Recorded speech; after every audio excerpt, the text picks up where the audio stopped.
세상에 첫 선을 보인 이후 49년이 지난 지금까지 한치 흔들림 없는 SF 영화의 고전으로 남아있는 혹성탈출. 그 유구한 시리즈의 9번째 작품이 드디어 베일을 벗었는데요. 관람전 알아두면 좋을 혹성탈출 종의전쟁에 대한 모든 것, 지금부터 하나씩 알아가 보도록 하겠습니다. 때는 1968년 프랑스 소설 원숭이 행성을 영화로 만든 혹성탈출이 세상에 공개되며 시리즈의 첫 역사가 시작되는데요. 총 제작비의 15%가 투입된 유인원 분장은 이듬해 아카데미 시상식이 분장부문 특별상을 마련했을 정도로 획기적이었죠. 특히 영화사의 길이 남은 결말의 반전으로 큰 충격을 안기며 대성공을 거두었고 이후 4편의 속편과 TV 시리즈까지 이어지게 됩니다. 5편이 개봉된 1973년 이후 25년 넘게 극장가에서 볼 수 없었던 혹성탈출. 그렇기에 팀 버튼 감독의 리메이크 결정은 오랜 시간 시리즈를 기다려온 팬들의 뜨거운 기대를 낳았는데요. 하지만 2001년 공개된 새로운 혹성탈출은 원작을 넘어서지 못했다는 평과 함께 별다른 주목을 받지 못했죠.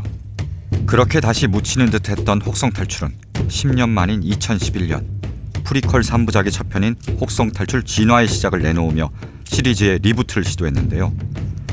최첨단 CG 기술과 탄탄한 드라마가 결합된 영화는 평단과 대중의 호평을 받으며 화려하게 부활. 3년 뒤 개봉한 혹성탈출 반격의 서막은 전 세계 흥행 수익 약 7억 달러를 돌파하며 시리즈 사상 최고의 흥행작에 등극했습니다.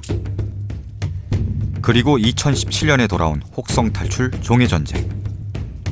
프리퀄 3부작의 마지막이자 1968년 원작과의 연결고리가 되는 중요한 작품으로 또 한 번 시리즈의 새 역사를 써나갈 예정입니다. 모든 시리즈 영화의 숙명, 바로 전편 복습이 필수라는 건데요.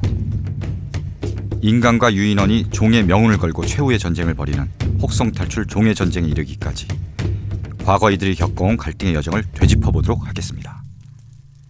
리부트 시리즈의 첫 편 혹성탈출 진화의 시작에선 제목 그대로 진화한 유인원이 인간에게서 해방되는 과정이 펼쳐지는데요.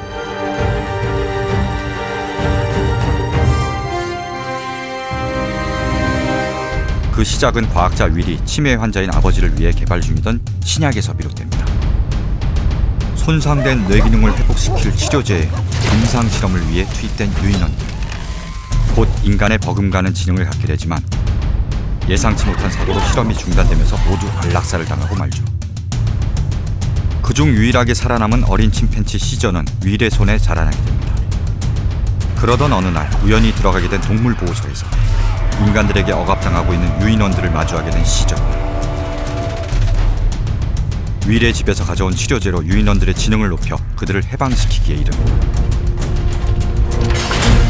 반면 인간에겐 치명적인 독성을 갖고 있던 치료제는 전 세계의 바이러스를 퍼뜨리게 되고 인류 대부분은 사망하게 되죠. 그로부터 10년 후의 이야기로 시작되는 혹성탈출 반격의 서막에선 인간과 유인원의 본격적인 갈등이 일어나게 되는데요. 서로의 영역을 침범하지 않는다는 협정 아래 각자의 삶을 이어가고 있던 두 종족. 하지만 멸종 위기에 처한 인간들이 연료마저 고갈되자 유인원들의 영역에 있던 댐을 이용하기 위해 그들의 주거지를 침범하기 이릅니다. 유인원들의 리더 시저는 전쟁만은 피하기 위해 댐 사용을 허락하지만 과거 인간들에게 잔인하게 이용당했던 코바는 이에 불만을 품게 되죠. One season. One season. Season!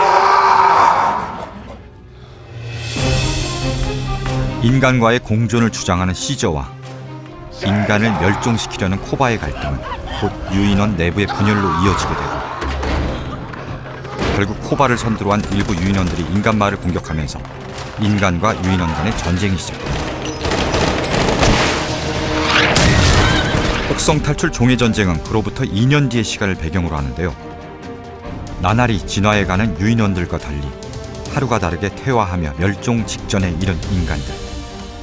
그중 맥컬러 대령이 이끄는 특수부대는 유인원들의 리더인 시저를 제거하려 하는데요. 그 과정에서 시저의 부인과 아들이 희생되고 맙니다.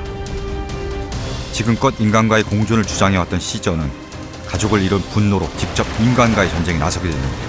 동족의 생존을 위한 최후의 선택만이 남은 최악의 상황에서 과연 두 종족은 어떤 운명을 맞이하게 될까요?